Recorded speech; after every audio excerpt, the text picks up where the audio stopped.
मेरा नाम इकबाल जहान है और साथ ही मुझे इकबाल उस्ताद कहते हैं। उसकी वजह ये है कि मैं मिस्त्रियों का काम करता हूँ और मिस्त्रियों का एक असूल है कि पहले वो शागिर्द होता है, शागिर्द के बाद वो उस्ताद बन जाता है, तो इसीलिए ये लक़ब मुझे दिया गया है। और उस्ताद इसलिए भी मुझे कहते हैं कि मैं मेहनत कश हूँ और हाथ से मेहनत करता हूँ। तो मेरी पार्टी, मेरे दोस्त, मेरे लोगों का एहसास है कि भाई मेहनत कश जो है इस दुनिया का अजीम तरीन इंसान होता है। हमारी पार्टी इस हक़ को तस्लीम करती है कि एक आम मेहनत कश का हक़ है कि उसको रहने के लिए सर का छत मिले, उसके बच्चों को बुनियादी तालीम मिले, सेहत मिले और हर एक शहरी को उसके जान व माल का तहफ़्फ़ुज़ हो। दरअसल इस्लामाबाद की आबादी दूर दराज से आए हुए मेहनत कशों पर मुश्तमिल है और मैं भी चूँकि उन्हीं मेहनत कशों में भी हूँ। मैं बन्नू से चल के आया तो मैं मज़दूरी के गरज से आया। शुरू में एटी में मैंने हर तरह की मज़दूरी की, मालियों का काम किया, बिल्डिंग में काम की, रोडों पे काम किया और उसके बाद फिर मैंने मोटरसाइकिल और साइकिल का काम सीखा और बाज़ाब्ता एक वर्कशॉप सी बनाई। वर्कशॉप मैंने कच्ची आबादियों में रखी। आए दिन किसी न किसी वजह से सीढ़ी वाले आते रहे, तोड़ते रहे। जिसने इतना बड़ा शहर सरमाएदार, जागीरदार और मफाद परस्तों के लिए बनाया, और वहाँ उस शहर में इस जैसे लोगों का जो है ना जीना अजीरन है।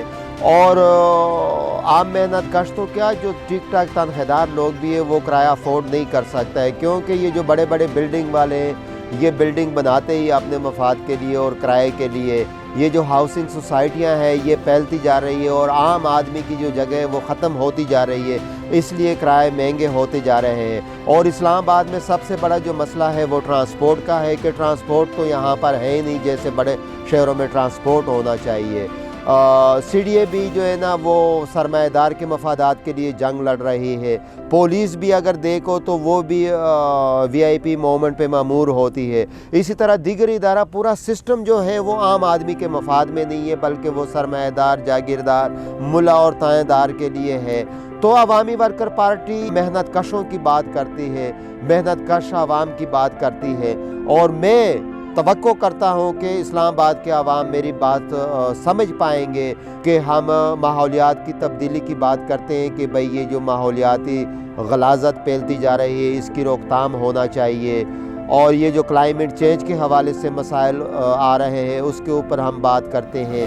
पहाड़ काटे जा रहे हैं, दरख्त काटे जा रहे हैं, इवन कि हमारे शहरों के अंदर से रोड गुजारे गए बहुत बड़े बड़े और हमारे इस्लामाबाद को 4 हिस्से में तकसीम कर दिया गया।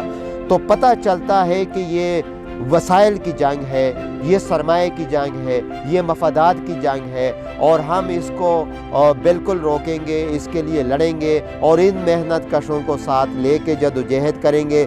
और जो आम आदमी भी इस्लामाबाद का रिहायशी सफ़ेद पोश जो बिल्कुल वो कहता है कि मैं पढ़ा लिखा तबका हूँ, उससे भी मैं उम्मीद करता हूँ कि एक खुशहाल इस्लामाबाद के लिए, एक साफ़ सुथरा और शादाब इस्लामाबाद के लिए वो हमारा साथ देंगे।